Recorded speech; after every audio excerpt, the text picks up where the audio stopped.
So I just got finished talking about a form of wealth transfer from people who are single to people who are married.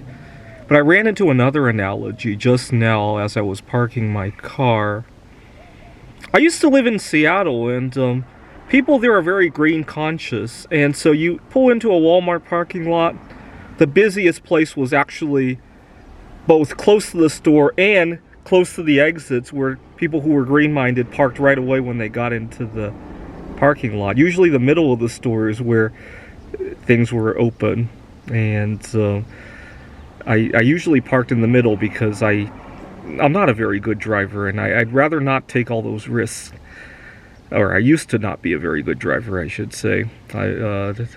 Anyway, here in Phoenix, it's anywhere there's a shade, right? If there's a tree or even a nearby truck that shades things, oh my god, everybody wants to fight for that spot. I get to a spot, beautiful shade. Unfortunately, I was pulled in kind of the wrong direction to be able to turn in. It was a sharp angle that I had to turn. And after like 3-4 attempts at trying to get in there, I think I'll circle around and hope nobody takes the spot. And just as I circle around, somebody steals the spot. He clearly knew I was having trouble getting into that spot, right? And took advantage of the situation. And that's what a lot of times happens at the workplace, right? People know, everybody knows that singles like to have lives too, right? Some singles like to look for that somebody so they could be just like the person who is taking advantage of that person. Some singles like their own lives. They know that. But because of the workplace dynamics, because it might not be popular to speak up, they take advantage of it, right?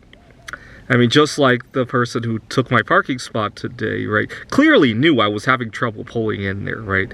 In fact, he was kind of losing his patience when I was pulling in, out, in, out. I must have spent like maybe, at most, like 60 seconds. And even then, he was already losing his patience and watching.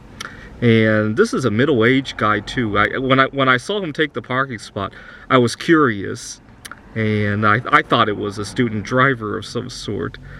Alright, thought I would point out an analogy, and don't be that dick in real life, right? In a parking spot, okay, if you're having a bad day, you have skin problems, and sure.